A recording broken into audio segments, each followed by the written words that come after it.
The views and opinions expressed in this podcast by the host or the guest do not necessarily reflect the views of Paranormal Buzz Radio or its sponsors. Use of any material produced by Paranormal Buzz Radio without express written consent is strictly prohibited. For information on everything Paranormal Buzz Radio has to offer, visit our website, paranormalbuzzradio.com. Like us on Facebook, follow us on Twitter and Instagram. Listener discretion is advised. I think I've always believed in the paranormal, but the deeper I get in this field, the more questions I uncover. I started a program called Seeking the Paranormal in an effort to gain insight and dialogue from others interested in the same things as me. And while we've learned a lot together, the questions still remain. So I'm bringing my thoughts to the airwaves, and I've brought along my friends, Adam and John, to share in the fun. Together, we'll tackle the tough topics and debate the evidence as we continue to seek the paranormal.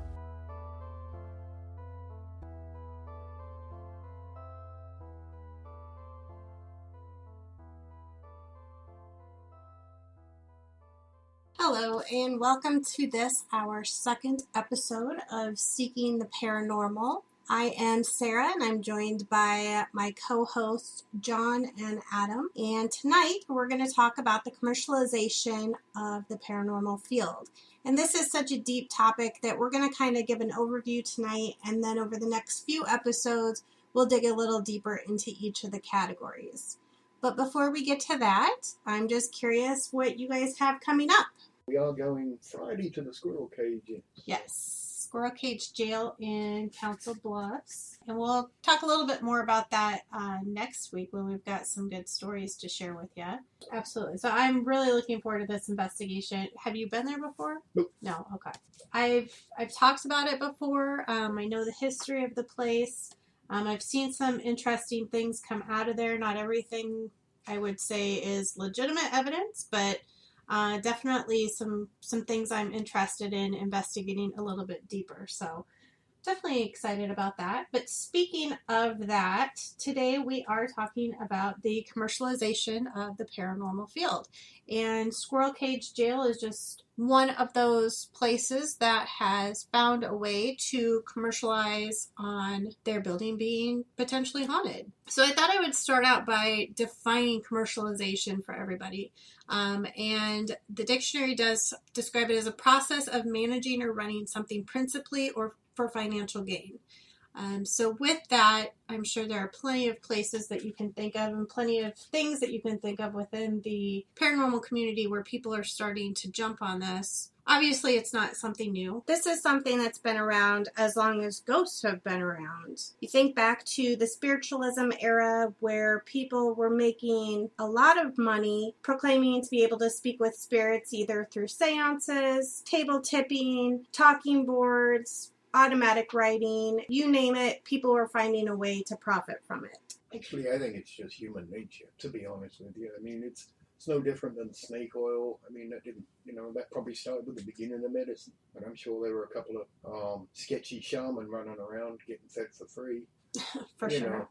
And so, I think it's just an evolution, of something that's just basic human nature. Well, that makes sense. And when you say commercialization of the paranormal, I must admit, when we brought the topic up, I immediately took on kind of a negative feel for it, but not all of it's negative. I think there's some definite positive aspects to it. I mean, as far as the places go where we go visit, we pay to go visit, I have nothing against that within reason. As long as, people are gaining evidence there. I understand there is an upkeep need, and it's not cheap. So I get that. However, some places I feel a lot of money, and I don't see them putting the money back in there because I've been there more than once, and they get shabbier and shabbier every time I go. So I would agree with that. And also, we didn't get any evidence. So, well, and that I think is definitely one of the problems. There are definitely places that have put the paranormal label on themselves and not honestly. I'll talk to Adam here in a second because he is the president of the board for the Victorian House Museum here in Marion, which is where we're located. It's the Granger House Victorian Museum, and he's been part of the movement to bring in the paranormal to that. So we'll talk to him in a second. But one thing I wanted to share with you guys, I was doing some research before we started to see if I could find how much Americans are spending on the paranormal in general in a year, and I could not find anything with a definitive number on it. But I started to think about what we spend money on, and you're talking equipment, investigations, the events we go to, any merchandise that we buy there, and then our travel expenses to do all those things. So I would hate to even know what my family's bill is per year, let alone what all Americans are, but I would guess it's a pretty hefty amount. I found some places that I wanted to kind of share with you what they're charging. I was trying to think of some of the places we went, some of the places we'd like to go. So Waverly Hills, for example, you can do a 2-hour guided tour for less than $23. They offer 6-hour public investigations for $75. However, private investigation is going to run you anywhere between $1,000 and $1,250. Not a small amount, but considering the size of the building, you're also looking at a bigger group, so sometimes that can bring it down.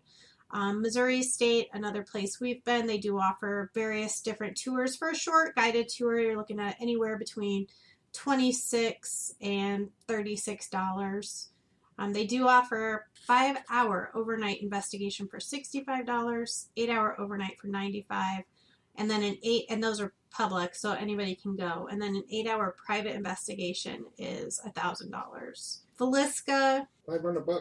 yeah, $428 to 1 to 6 people, $75 for each additional person. You can do a $10 daytime tour.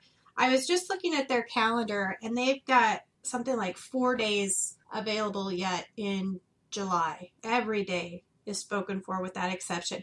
They're going to make over $11,000 this month alone. Yeah. Here's a question. How much could you rent that tiny house out for a month? Right. You know? Right. Well, especially in a small town like Villisca. I mean, rent on a small house like that's probably $600 maybe. You're the one that I was going to call out because, like I said, I don't mind paying and going for places. The Villisca one, when I went there, and it was $500, and that's just because somebody got murdered there. They got a big sign out there, and I mean, to me, $500 for up to 5 people, I can't see as how you'd have more than 5 people in that house at one time. It's hard to investigate it with 2 to 3 people because it's so small. Yeah. So, you know, that's one that I'd say, and they're nice people, but I guess, you know, if the market will bear the price, they've figured it out that it will. Well, and I do want to come back to that because that's one place that I've heard very mixed reviews on as well. We got nothing. And I've heard that from other people. Edinburgh Manor, which is here, John says it much better than I do. Edinburgh. I'm sure I don't say it right, but that's fine. Well, we're not in Scotland anyway. So that's true. They charge I was surprised. $225 for 1 to 5 people, $45 for each additional. How much cheaper that building is than Villisca. And I would much rather go to Edinburgh, not just because it's closer, but because that building is perpetually active. Just a side note for anybody listening, if you'd like to go out there, there are, I counted, only about 65 days left to rent this year. 2019. Every other day they have got spoken for. No weekends this year. Correct. Yeah. Now, that said, I will post a link on our Facebook and Twitter if you're interested. And they always do have groups that, you know, do public events out there. One group that I'm pretty familiar with and trust a lot is American Hauntings. And they are going to be out there October 4th. So if you are interested in a decently priced investigation on a Friday night, that's definitely something to look into. Farrar kind of surprised me too, because that's another building that can be a little hit or miss. $180 for a daytime investigation from 10 a.m. to 5 p.m. And I didn't see a number of people, so I think that's just total. Their website says $270 for an overnight weeknight or $300 for a weekend overnight. Yeah. So not terrible, but more than Edinburgh as well. The Queen Mary was the one that shocked me. So Adam and I have been there, and we did the $89 per person public investigation. It's about maybe 3-hour tour, I guess. I would say we probably had one of our most dramatic experiences maybe on the Queen Mary. If you want to investigate that ship, by yourself for a 3-hour investigation. Either one of you want to make a guess? Oh, it's going to be thousands. No, but it's $600. Not for the whole ship. For 3 hours, you don't get access to the entire ship. Yeah. You do. You only get access to certain parts. But $600, and that's up to 10 people, and then it's $60 after that. That would kind of be terrible, to be quite honest, because number one, you only get certain access to the ship, but if you're not really familiar with that ship, you might be in an area where you might get a lot of contamination, being it's a hotel on top of. Yeah, that's why I said thousands. I thought you meant the whole ship. No. That's... Yeah, no, just various parts. Now, when I consider that I can go to Missouri State or Waverly Hills, for depending on the size of your group, probably close to $100, and I'm getting 8 hours versus $3 on the Queen Mary and not access to the entire place. That just blew my mind. Beatty Mansion, $350 for 1 to 5 people, 25 after that. Mineral Springs, their page said was negotiable. So I text them and asked them what the cost would be for, just threw out a number of 6 people just to see what number they give me, but I've not heard back yet. Squirrel Cage Jail, where we'll be going this weekend. I wrote down $210 for 1 to 6 people. Oh, I see. And $35 after that for 8 hours. Nope, we've got the 12 hour. They've now got a 12-hour program. Yeah. Holy cow! Which Okay. is a little bit more. So.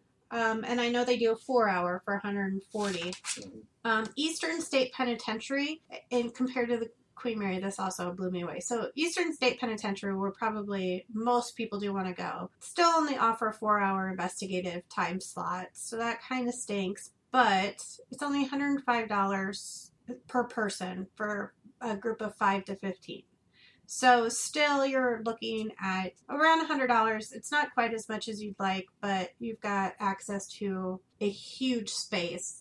And Alcatraz was the other place that I checked out, and they actually don't have information to rent the place out, which didn't surprise me any. But if you want to take a guided tour of the kind of behind the scenes, which where I'm sure they would talk about some of the paranormal stuff, you're looking at $92.30 random cents for a 2-hour guided investigation. So with that information, and I kind of threw a lot out there, I think Villisca is a good place to start. And we kind of touched on that.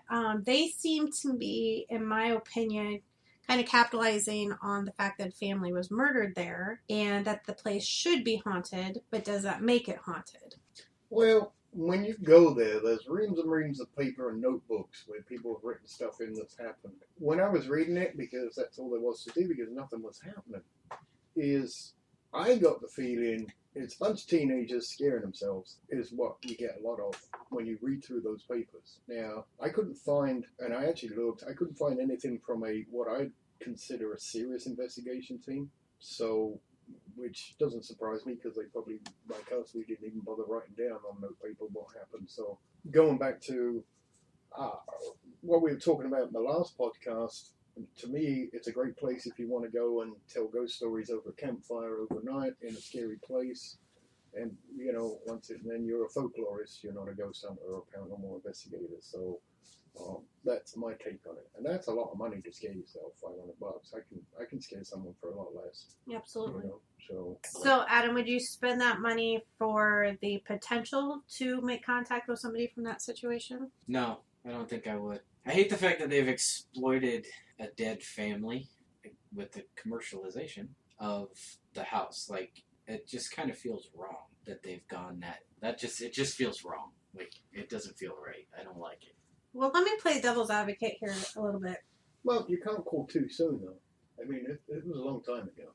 Well, it's the same as going to Gettysburg. I mean, lots of people died. Yeah. You can't really say.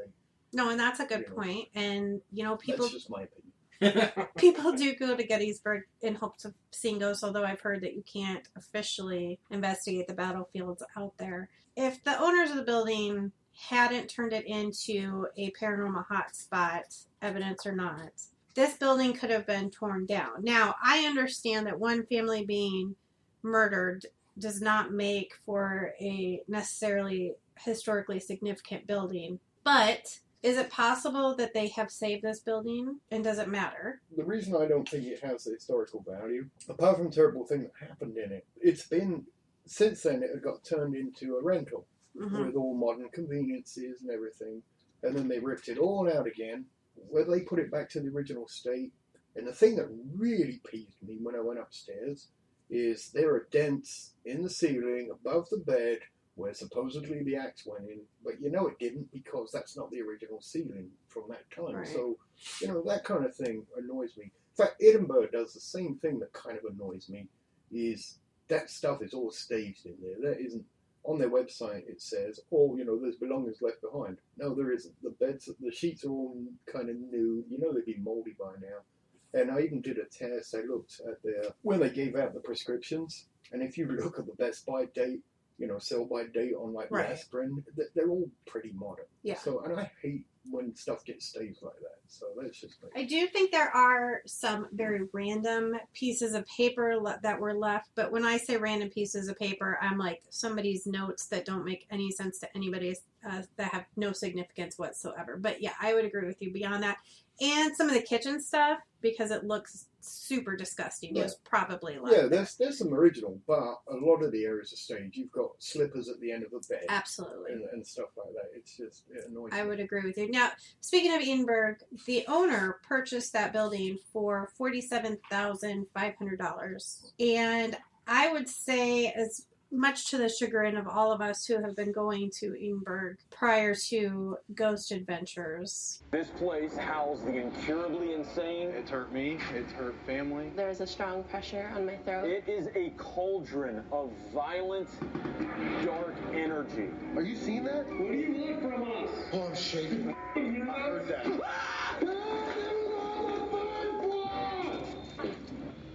That was probably the best decision she made financially. At the risk of pissing people off. Go for it. I know. I don't want to be banned from Edinburgh because I love that building. I love going out there. And even at $225, I'm willing to pay that because the building is well worth it.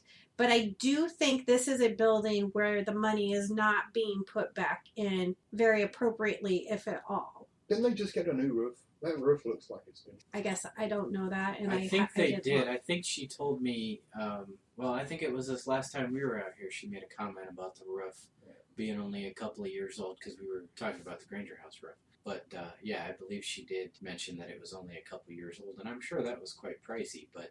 I don't mind people making an income to a point. Now, Ferrara, on the other hand, that place is falling apart, and I'm pretty sure the roof's gone. And here's the thing, that when I go and research places to go, I've looked at places where people say, oh, this was great, and then you go and they're gone. And what happens is, once the roof goes, you're done. Yeah. So...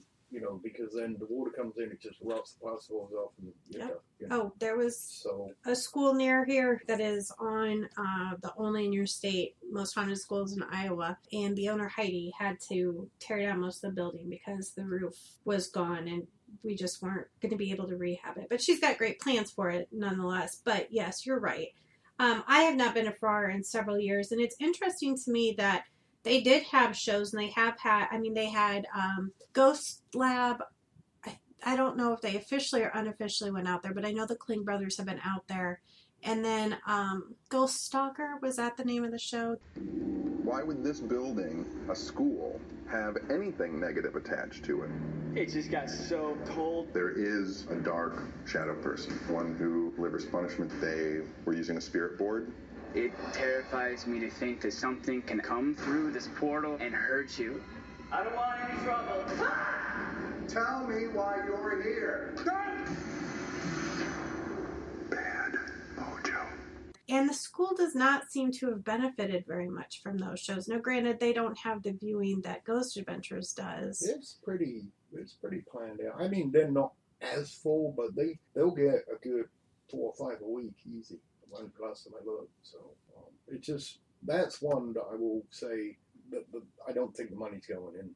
And in fact, on our Facebook page, when we were trying to interact with the people of Ferrara about, okay, what's the background, the supposed child molesting janitor and that, it seemed to me, coming across, and it may just been squeaky wheels, but there's quite a few people in that area that kind of don't like the fact that they bought it and did that, and then started spreading rumors about, bad principals, because that's their local school. The Farrar one, to me, is, I love going there, kind of, but I don't think it's going to be there much longer, just from the way it looks last time we were there. So. And I know that it was for sale. I don't know if it's under new ownership now.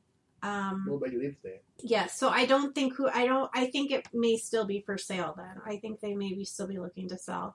I know that they do hold public events out there pretty frequently, but I think those false rumors are part of their, I guess, marketing. Yes, and their effort to get people out there. Which is sad to me because, and I'm one, it drives me absolutely insane when people give out misinformation on history of buildings, and we've talked about that before with Edinburgh and with Malvern Manor. She was multiple personality and schizophrenic, so she had a lot going on. This room is what we used to call the little girl's room. Now we know the little girl's name was Inez. They've got great history. You don't need to beef it up. It's not going to make the building any less or more haunted just because you say something scandalous happened there. I think there's a parallel line going on there. I thought about that last time we talked about on the podcast. I think there's a parallel line going on in that you have the history of the building, but then you have, because I've been to places like that, and then the guide will come up and say, "Oh, we've got some new names," and then you'll get the psychics go in, and you know me, I mean, not all psychics are equal. Yes. Let's put it that way. And and they will start embellishing things, adding to it. This is a taunting spirit. It's really nasty, and it's saying, "Why don't you have some sugar?" That's what it's doing. Is it more like talk than anything, or does it cause harm? It causes harm. It's capable of causing harm. And that spirit is here with us right now. And it's in their interest to just go with the flow, because you're not going to fight your customers. Why would you fight your customers? So you add to it, and you let it embellish, and you let it grow. The way I look at it, there's the paranormal history, and then there's the real history that you can research. And I think it's in their interest to let that urban legend grow around. I think that's how that happens, because they're in it, and you're not gonna fight your own clients and customers. You can just say, "Oh, I didn't know that." Right. I just let the community run with that history. Adam, how's the Granger house handling the paranormal? Well, it's been a great form of income for us, for sure. But I know before it, we were having a few money struggles, and now that we've brought it in and embraced it, it's definitely helped with funding. And I mean, we're booked up every weekend this month for the month of July, which is nice. We hear stories when investigators come in, and they, like John was saying, they tell their stories. But I don't really have any issue with telling them that there's no historical facts to back that, because I want our history to be real. I don't want to let them embellish it.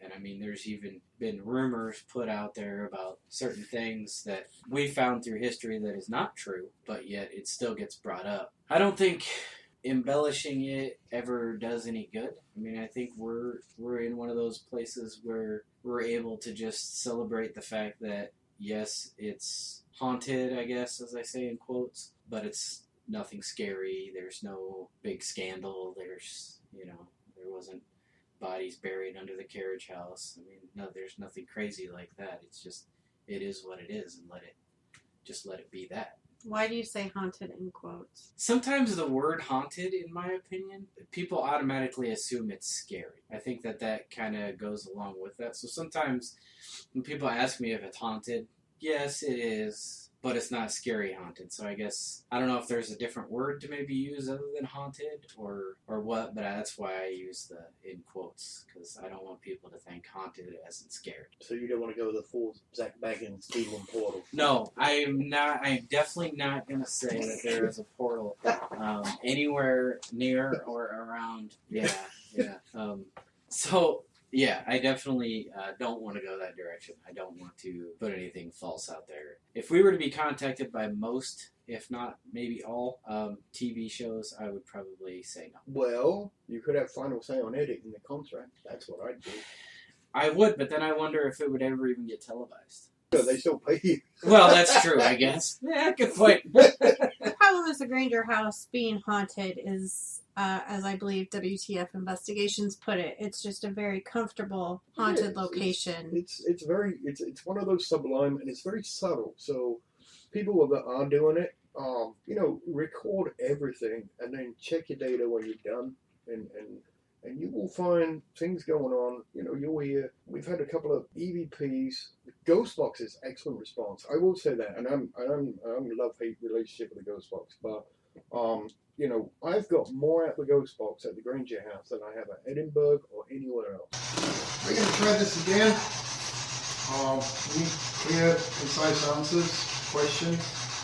Otherwise, we'll think it's just radio chatter.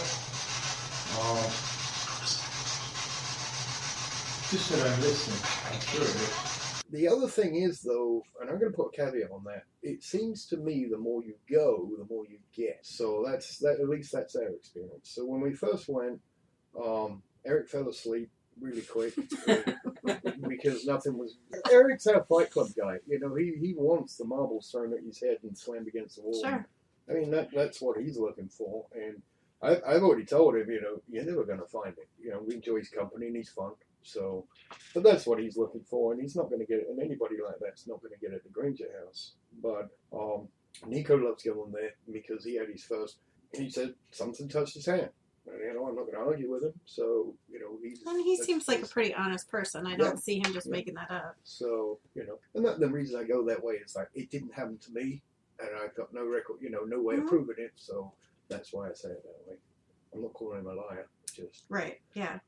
The Granger house is just nice, laid back. It's comfortable. Like I say, first time we went, not really much, just a couple of things that made you go, But then, our third investigation, it's almost like you're having a conversation with them at the dining table when you're on the Ghost Box.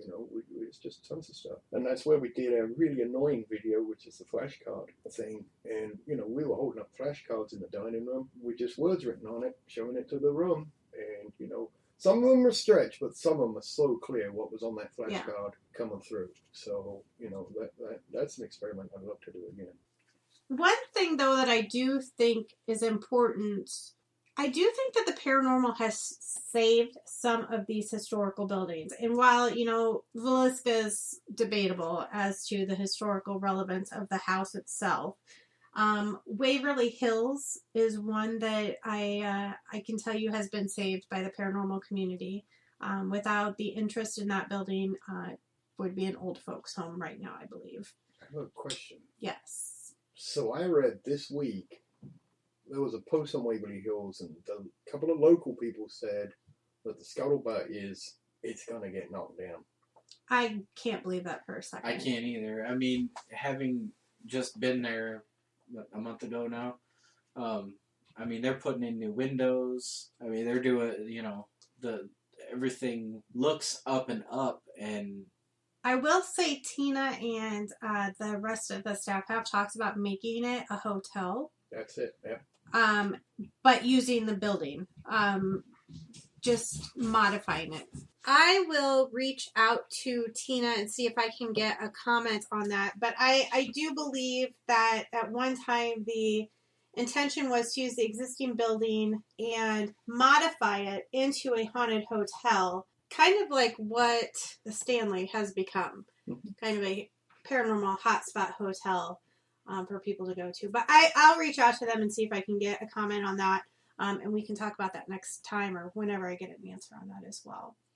Which, bringing that up, we're going to, what's it called, the Mason Inn?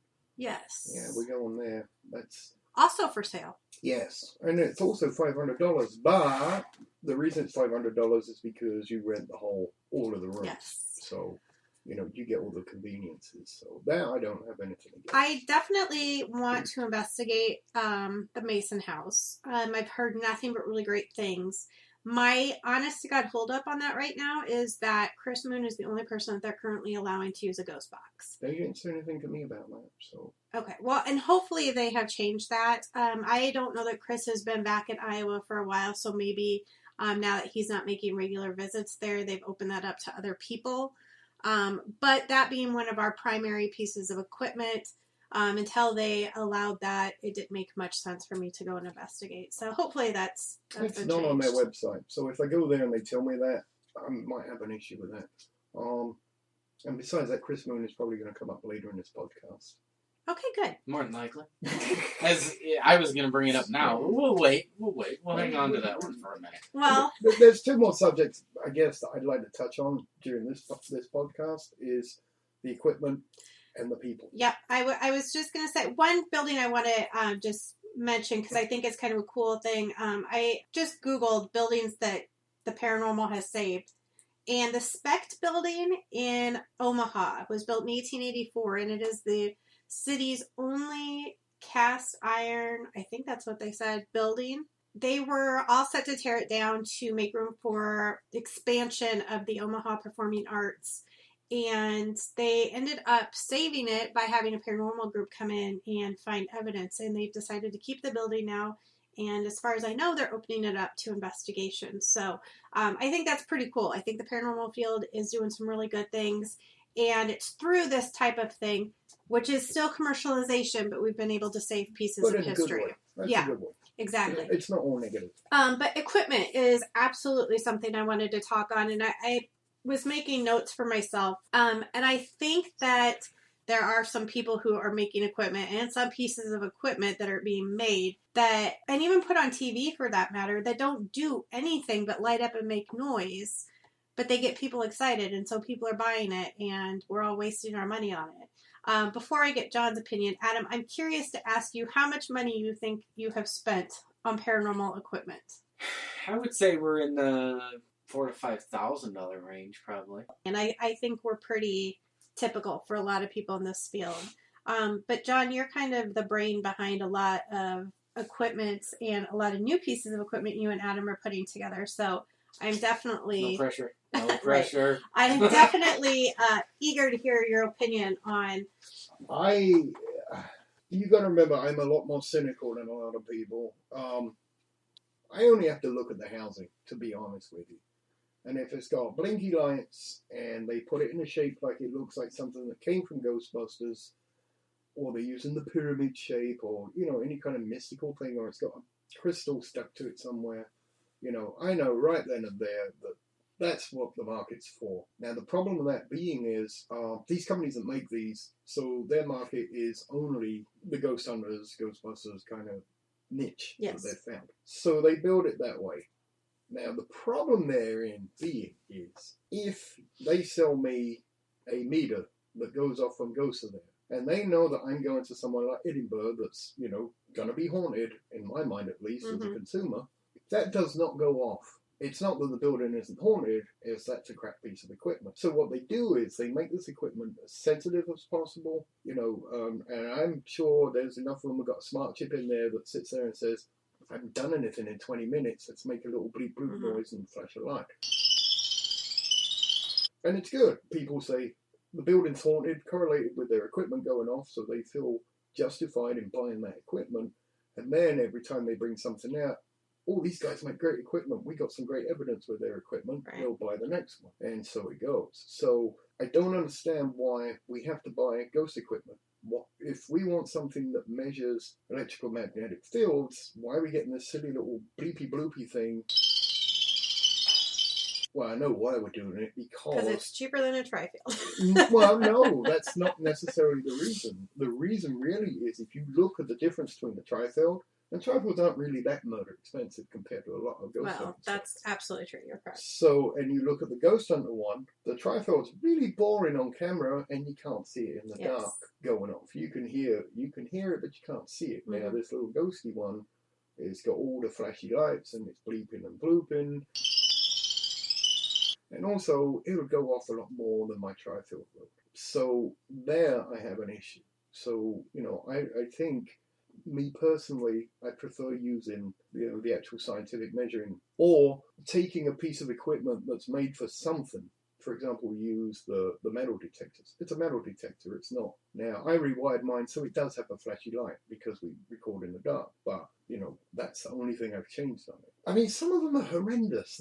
The Portal, Huff's Portal, he's selling those for between $1,000 and $4,000. I built one for $400. Yeah. And that's a great example of a piece of equipment we've seen on TV shows. So everybody wants it. And you were not the first person to tell me that if you crack one of those open, what you'll find in there is nothing more than what you're probably already using. It just has reverb on it and sounds different. It's 2 guitar pedals, a mini amplifier, and yeah, I put flashing lights on mine too, just to say that I did. Right. And it looks good on video.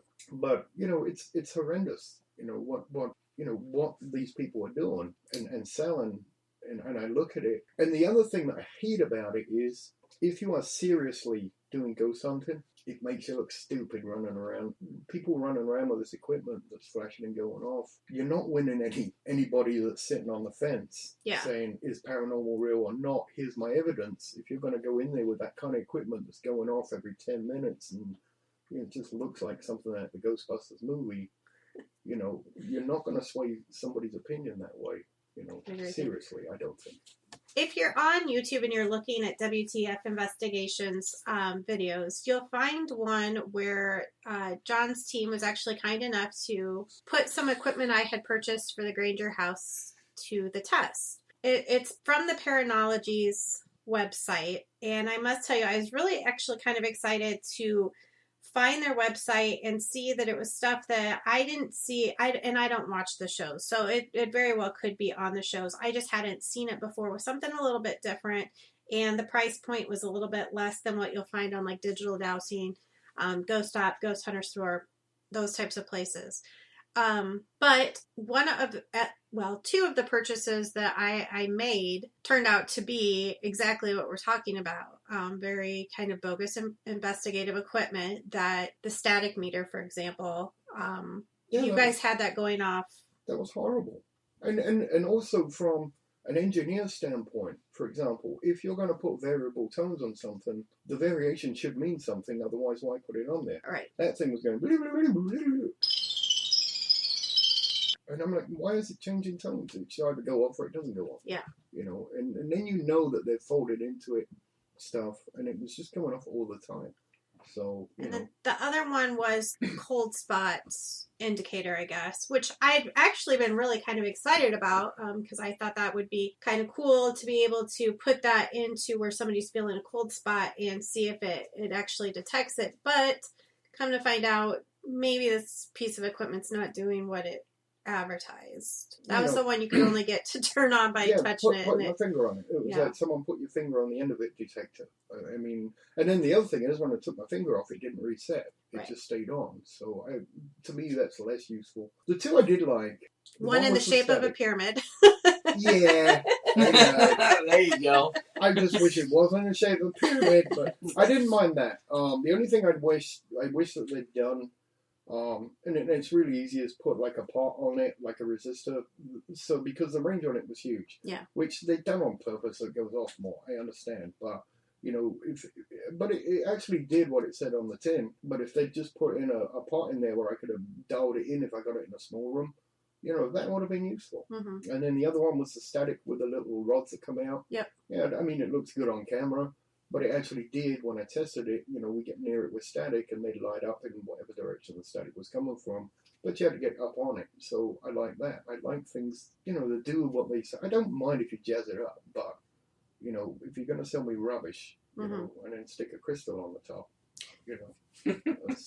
Everything's better with a crystal on. Well, I'm being facetious a little, but, it annoys me. Yeah. And then the people building this know what they do and how to build it. See, you could bet that they pretty much don't believe that they're picking up ghosts. Otherwise, if they really believed in that and they were trying to build equipment that did that, they'd build better. Well, and, it's been said before, if we don't know really what ghosts are, what makes them, how to detect them necessarily, how can we build equipment to find them? So I think there's maybe some thought to put into that. You just shotgun it, but I guess my feeling is, engineers know tolerances and this and that. So if you're looking for a ghost, that's fine, and you want to use it, temperature or static or, alternating current, fluctuations, magnetism. We have detectors, and that's fine. Build those detectors, but don't build them where they're going to go off every time, there's a thunderstorm 3 miles away, or someone's cell phone goes off in 5 rooms down. You know, I mean, we've all had maybe our speakers go off just before our phone goes off. You can hear it through, stuff like that. Or the other one I've seen people do, especially when they're making a video, is they'll have an EMF. They got walkie-talkies. They'll just start keying their walkie-talkie and it'll go off. Or not turning your phone off or on airplane mode. Yeah. And unfortunately, a lot of, like on public events, they don't always tell you to do that.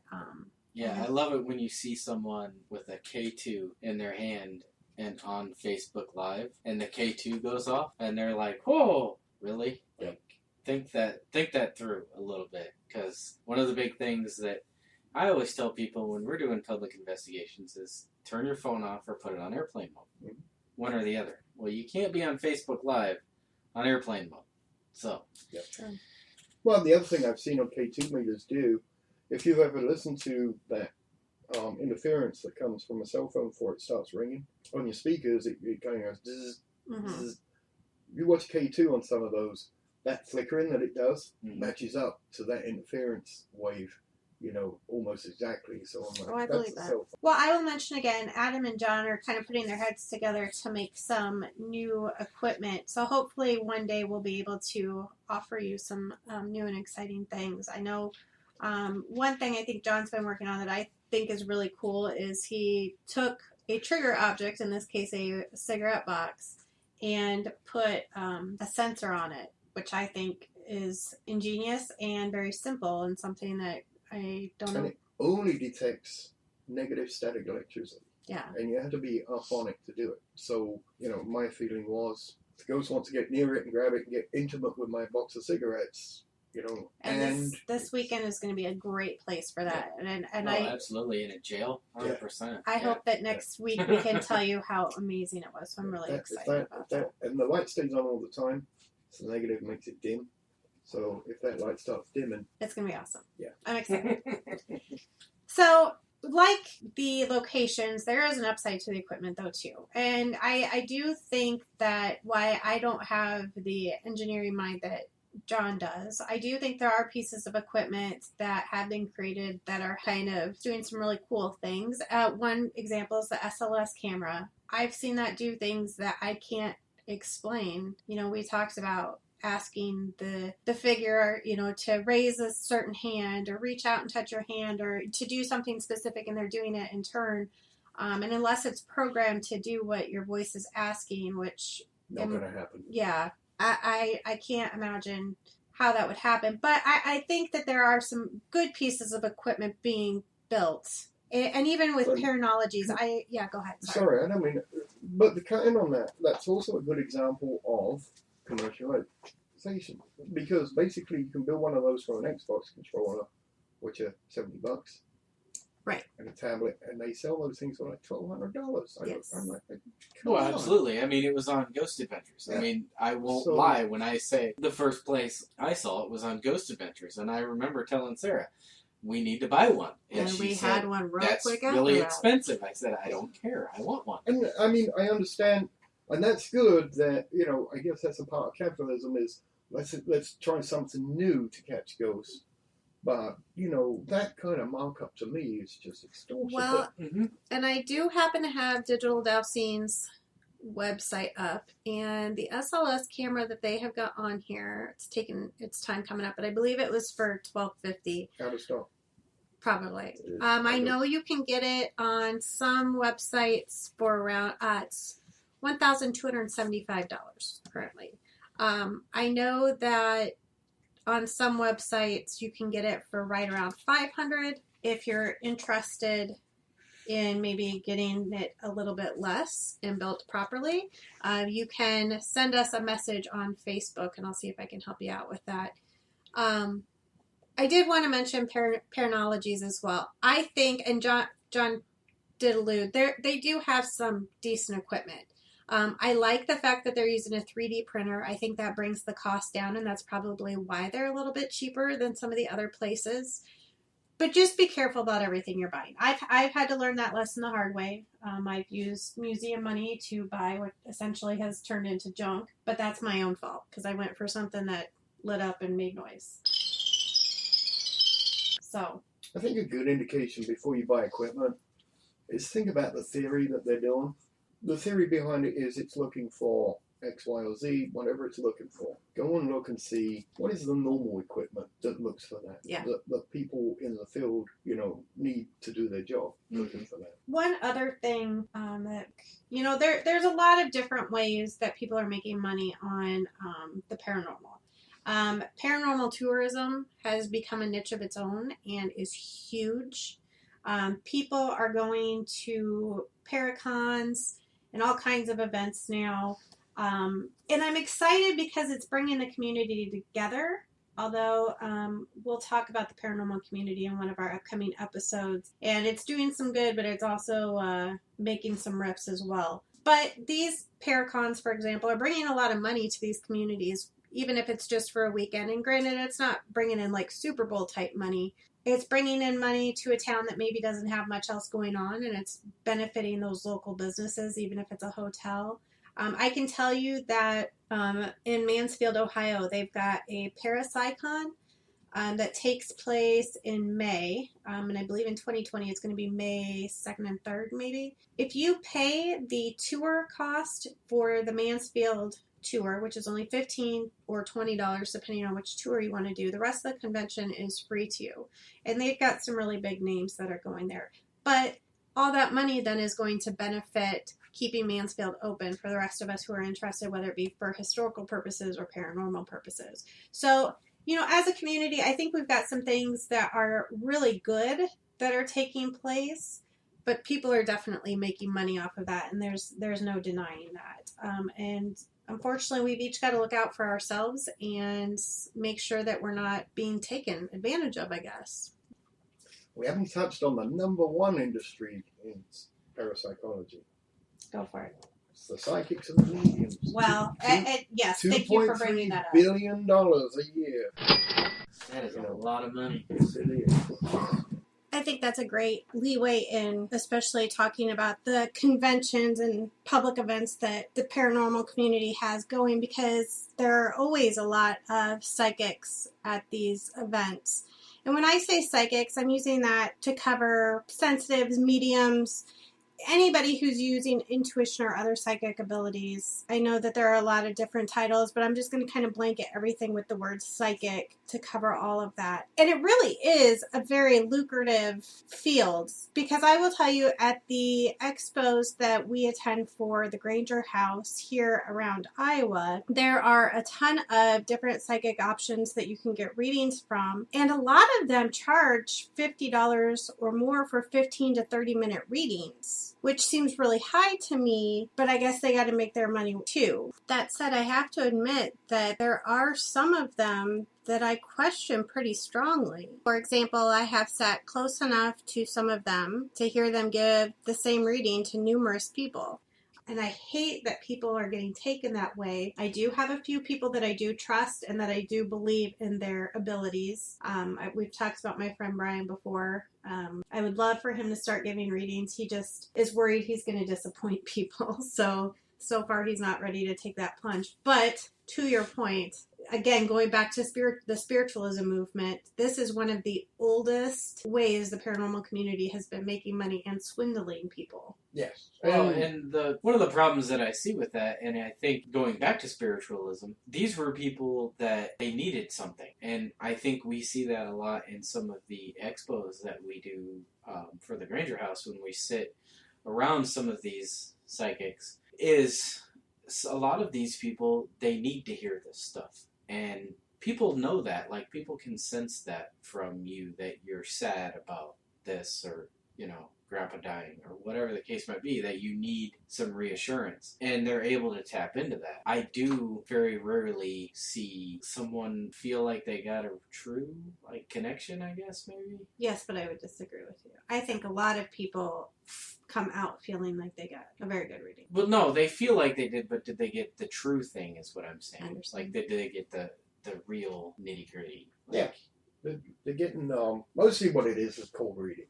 They know that Sure. if someone goes there for a reading, hey, someone's died, or they're having some kind of trauma. A very good cold reader, it's like a magic game. 3 or 4 questions in that pretty much got you pinned down. Mm-hmm. Then, depending on your responses, suddenly they get really good at it, and that's it. This is the one. I guess now you could argue, okay, I've just lost someone dear to me. I go to someone who's saying they're a psychic. I get paid. I'm in a better place, and this and that. I still have a problem with someone earning money that isn't straight from someone who's needy. I don't. Me personally, I don't like that. Mm-hmm. The other type that I see a lot. Well, I say a lot. I don't, because I don't. But I mean, the ones I see when I look at ghost hunter videos where they take a medium with them is someone who kind of, I don't know, they might believe everything that they're doing, but they just go and then they'll just start talking. You got no way of verifying any of this. Yes. I mean, yes, you could go back to the historical documents, but I will bet you 99% of the time when they go there and they're spewing this stuff off, it's so general. I'm sensing a child, or there's sadness in this room, or there was an old man. I definitely believe in this woman. She's got red hair. I don't know why I want to call her Rose, but that's the name that comes to me. As corny as it sounds, I wanted to give her a little love, you know. And that's fine in a group, but when you start charging to do that, I have a problem with it. Or it's the opposite, and they've already done my job ahead of time, and they're just spitting out what they read in a newspaper from whatever. That's a hot read. Yeah. And a lot of the big ones do that, like the ones on TV and that. They know they're going to meet someone, especially a Hollywood star, then they can, they're in the news all the time. They can hot read that person down to a T. And I don't watch those shows too much either. That kid, I think his name is Tyler, his show's on ETV, and he reads for celebrities, and they all seem to be, have a very genuine reaction to his readings. He's already been found out, though. Okay, and I wasn't... I'm just saying. He was saying, something about, I'm getting something about fishing. He says, when you're in the boat, I'm with you. Sleep issues aside, Tyler said, my dad did have another message. There's a reference to fishing, but he's talking about being spoken out loud to. I know what this is, actually. I don't know if you're aware of this, but he's acknowledging that an individual will be out on a boat, and I feel like I'm sitting alone and I'm fishing, and I'm thinking Dad. And he's having me acknowledge this feeling of like, I'm there with you, I'm there with you. Well, that guy, somebody went back and said, no, wait a minute, this guy has given lots of interviews when his dad died that he missed him fishing, and it's all out So there. he's done his research. And that makes sense. And that's kind of what I was going to say is the people he's doing readings for, he says he has no idea who they are, but you're talking about the biggest celebrities. Like, how hard would it really be to go back and look up information about them? Everything on celebrities. Right. And that Teresa, whatever her name is, the Long Island medium. I think I'm right here. Is your wife departed? Yes. Your wife is departed?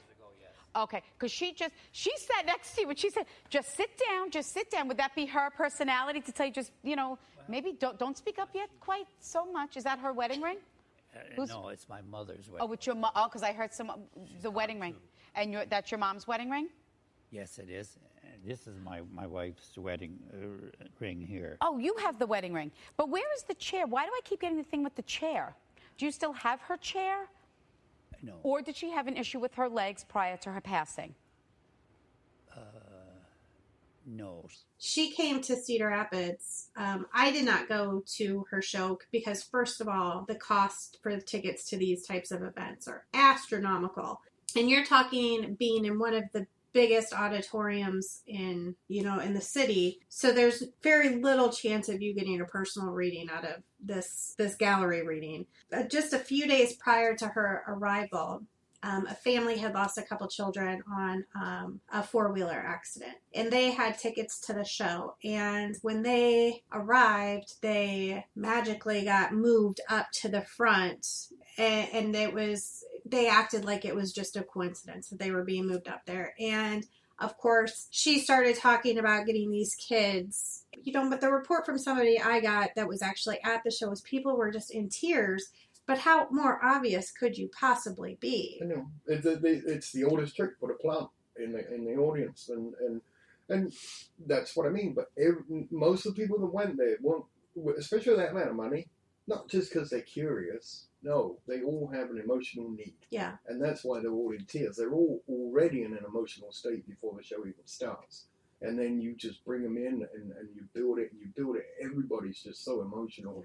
Now, I find it an extreme shame because I don't believe in psychics for that reason. Now, I haven't closed the door. I'm open-minded on most things. So if there are psychics out there, I'm not saying that there aren't. It's just I have never met one, seen one, talked to one that has convinced me that they are psychic. If I could have someone without trying to pull $150 out of my wallet, sit down and say, okay, no, I'm going to prove to you I'm a psychic and do it, then that'd be fine. John Edwards is the one that I will definitely... He has been studying in a laboratory, though. Yes, he has. And that's the one thing you've asked for is repeatable, and, people want stuff done in a laboratory. John Edwards has done those things, and they have found that he does have abilities that the average person would not. You're looking at me like you do not agree. I'm sorry. Because John Edwards being John Edwards and me being me, he's the one that I really dig deep. And yes, they've studied him, and it was kind of came out. It wasn't an independent study or an independent show or a documentary pulled by somebody that John Edwards didn't work for on the all that stuff was documented on a TV show. But the Psychical Research Center has... Yes, and they did. They said, well, there's these regions of your brain go active when you do this stuff. But that doesn't prove anything, to be honest with you. It doesn't prove he's talking to the dead. It just means part of his brains are going active. That's fair. And then I've also seen where he goes out and he does these business, corporate things, and he does it, for the company. He was in an area, I can't remember, it's like Long Island or something like that. But they are all of Irish descent, or a lot of the population Irish. He was standing there saying, I'm getting a name. It's O'Flynn, O'Shamus, O'Flaherty. And he went through about 15 Irish names. And I'm like, why do you have to go through? And they didn't even sound the same. Okay. Here's the disadvantage that, for me, just doing this work, is that I have absolutely no control over what happens. Is that okay? Yeah. But if I can't read them, you're going to get mad? Yes. Very much so. You're going to be mad. Is it possible that he does have abilities but has gotten lazy, maybe? Could be. I mean, I'm not going to shut the door on that, but that's why at the beginning I just said it's such a horrible shame that, I will not argue with you. I mean, it's so out there that's false. Since people started studying psychics, I think they have kind of been ruined for a large majority of people. Now, like I said, my friend Brian, I am in awe of him. He does kind of a remote viewing, I guess, of places. And first of all, and the reason I trust in him so much is because I do know him. Yeah, you've had a one-on-one, yes. Which is what I said earlier. If I had a one-on-one with one that blew me away, I'd be sold. And I will never have anybody that I know give me a reading. I will never ask for that because I don't want anybody to be like, well, you're friends with Sarah, so you already knew these things. But I've seen for example, we went to a museum in southeast Iowa that had been on the Underground Railroad. And Brian is not one of those people who gets on the computer. And I know that because I know him, and so it's hard for me to convince somebody who doesn't know Brian. But I am confident that he did not do any type of pre-research on this building. But he was able to get into that museum that night, give the layout, and was just telling the curators that were there all kinds of things about the building. And they were shocked that he knew some things. In fact, he told them some things that they were putting out that was incorrect. For example, where some of the slaves had been hidden. Mm-hmm. And that's just amazing to me. But like you said, if I didn't know Brian personally, would I question him? Absolutely. Yeah, and that's a fair comment. But like I say, there are just so many of the charlatans or the people that aren't out there to be charlatans. They've just got a really good imagination. They think that it's coming from somewhere else, and they'll just ramble off all kinds of stuff and thinking that it's coming from a ghost, and it isn't. It's just their imagination. Yeah. But I think this also... And nobody will tell them, wait a minute, nobody does this. This also goes to the commercialization of the thing, like John Edwards, for instance. I'm not saying that he doesn't have abilities, but he's found that he can make much more money by doing things a little bit more dramatic. And therefore, he does that. He makes way more money by doing that. He may have abilities. But he doesn't have to use them at this point. He can just walk in, say anything, walk out. And of course. Because he's been able to commercialize himself and be able to do that. I mean, you see that with everything. I mean, well, and so Kelly McCarville, who's on a couple other shows that Paranormal Buzz has, I've taken a few of her intuition clinics, and so she kind of taught me how to use oracle cards. She was on a Facebook Live episode with some other people, and they were giving tarot readings to people through their program. And I was just to see what would happen, kind of shuffling and taking the oracle cards out. And my oracle cards were very much in line with what Kelly and Roland were getting. So we were all kind of getting the same types of messages. But if it's that easy, then I guess I have a little bit of problem with some of these people charging so much to do a tarot reading or an oracle reading. I'm not saying that because I think that obviously if the three of us are getting cards that are very similar to one another, there's something to that. And it probably does have something to do with intuition to some extent. But the problem is, and I think you alluded to this before, the price tag people are putting on that. Because me, who has no experience in this at all, could give you a very similar reading to what Roland or Kelly was giving you that night. And so why would I want to say, well, I'm going to charge you $50 to do this reading, and I'm just throwing a number. I don't know that anybody's charging that, least of all Kelly or Roland. I do question why people put such high price tags on that. And I knew his name would come up again. Chris Moon. Oh, yes, thank you. How much is he I looked it up. I'm like, are you kidding me? it's ridiculous. It's like $100 for 15 minutes. For 15 minutes. And $400 an hour. Who is that? And I have heard that Chris is an amazingly nice guy, and I think that's probably part of it. That people get people get won over by his personality. But I have wondered as well, you're using a ghost box, which is what I used to do my investigation. So why does that make you psychic? And maybe I'm incorrect and he doesn't bill himself as a psychic, but my understanding was he did. He's a psychic that uses the box, and he says thank you to engineer spirits that help him build it the way that he needs it built. And honestly, it's all just crud. I'm sorry, it is. I mean, for that amount of money, I mean, here's my next problem, okay? Is if I could talk to the dead, really, I would be talking to them all the time, finding out all kinds of stuff. Oh, absolutely. And, I mean, it's like, okay, the Long Island Psychic, she has a TV show. Now, she could be talking to Shakespeare or anybody, but no, the show wants to know if she's going to have bangs this week.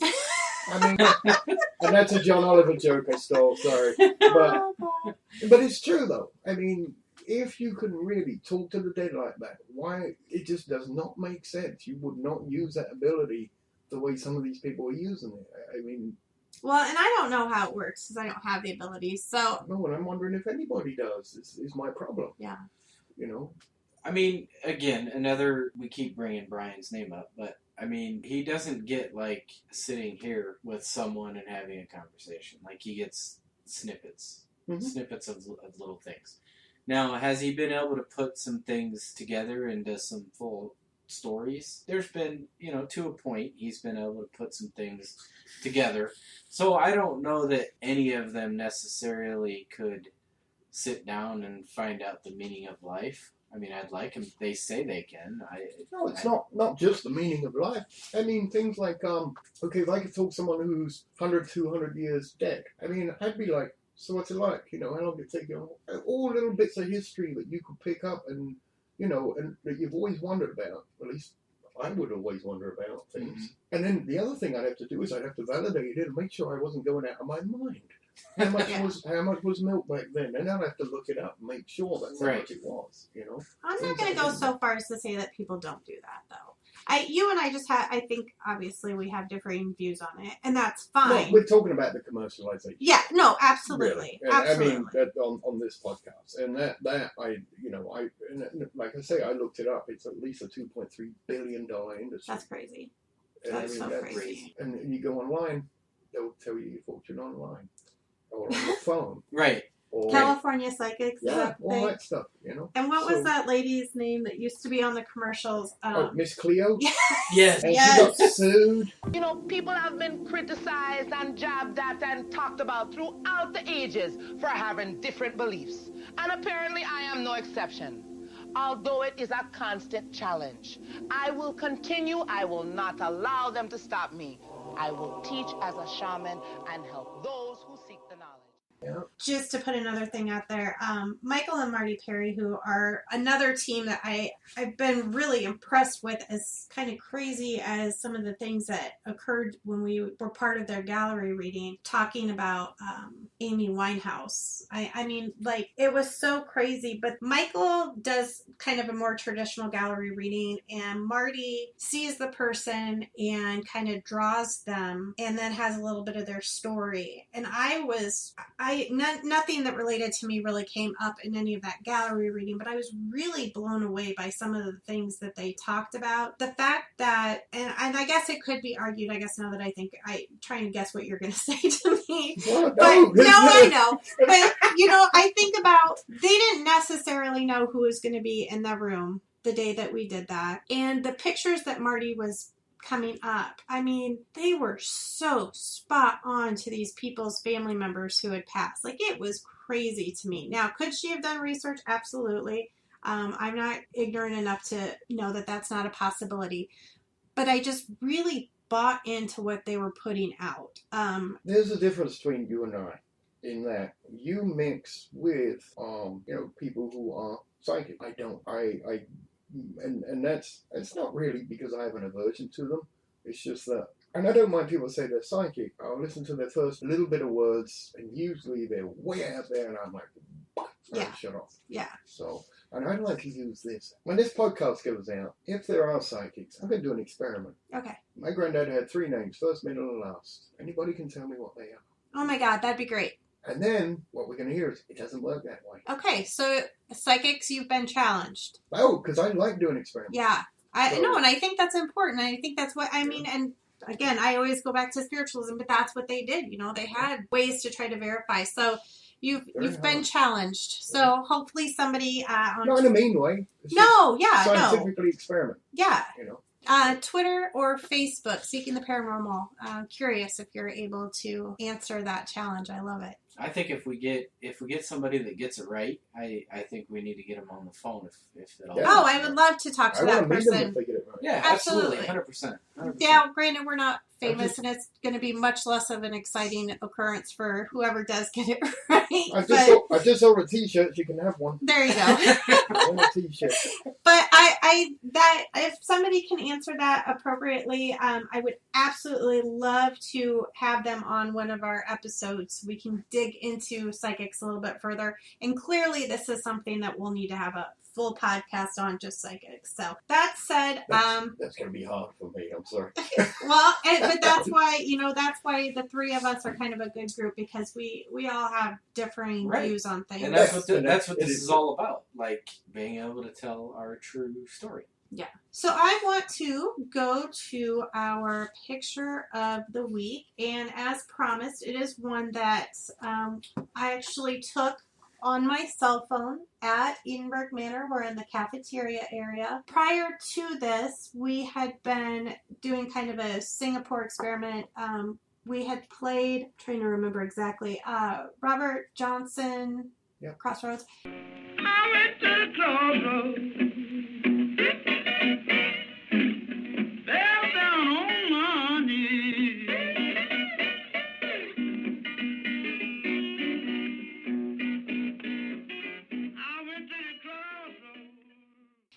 And then we also played Gloomy Sunday by Billie Holiday.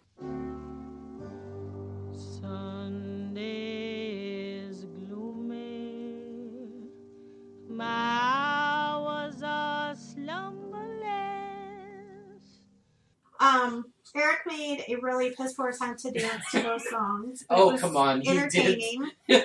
I thought he was having a stroke. He did.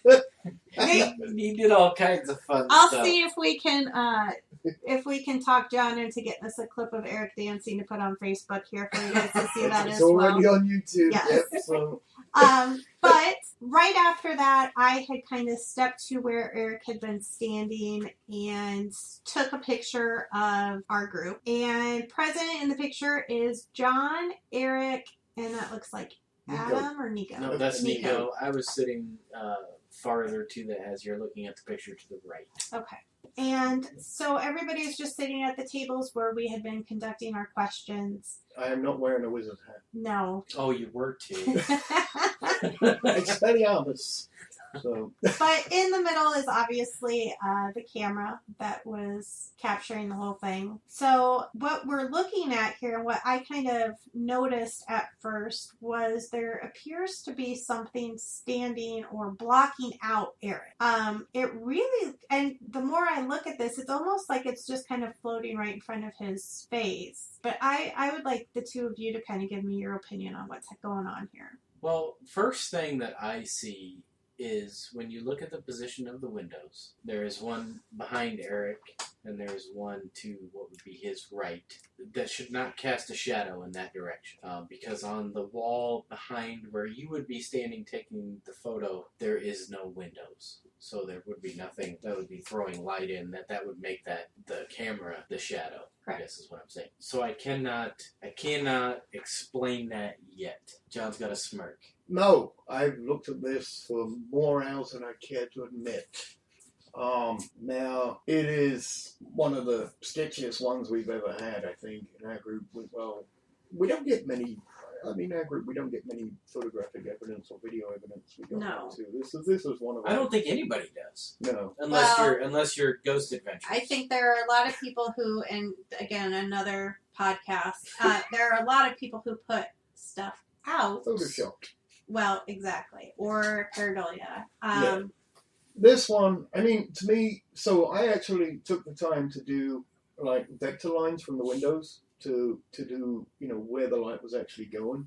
Now, initially, that round one on the floor that's below, I thought that was anomalous. But then, when I did light vectors from the window off the left, it's that table. Yeah, I was... Yeah, so...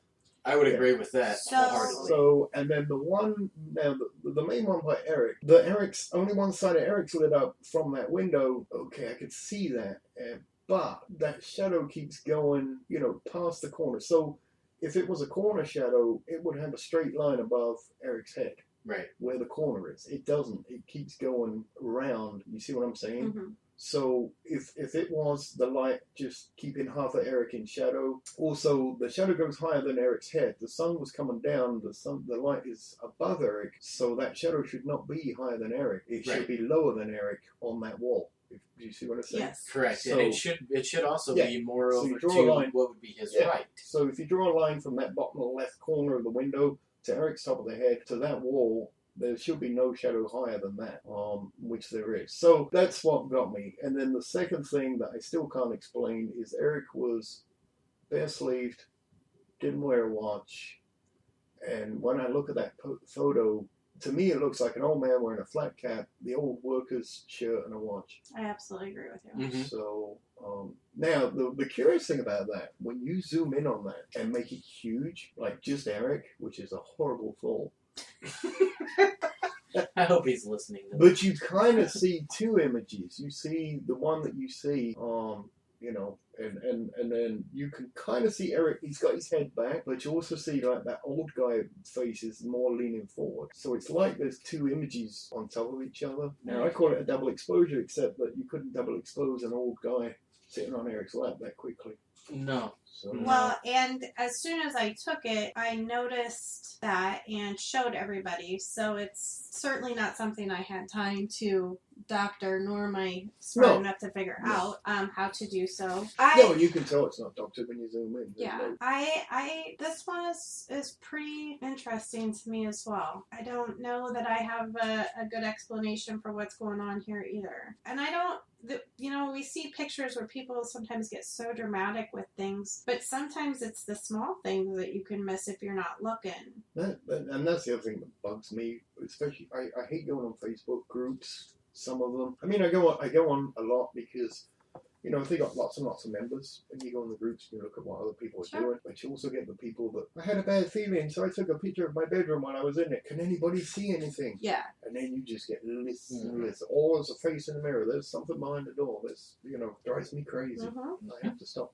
And I think there's too much of it, and we should not be, you know, just trying to make somebody feel better that there's something in the picture. I think we need to start being more honest. And I would hope that if you guys felt like this was nothing, I trust that the two of you would tell me, and I hope that our listeners can look at it as well and give us your opinion. And if you feel like this is something that we're completely missing or overlooking, I absolutely encourage you to let us know. If you have an alternative explanation, we welcome it. We can have a conversation about it, and I'm okay being proven wrong. So that's the whole point. Yeah. Peer review. Absolutely. The truth of the matter is, I want to be proven wrong versus proven right. Because the more I'm proven wrong, the more that the things that I got right are stronger. Yes, much stronger and much more believable. So peer review.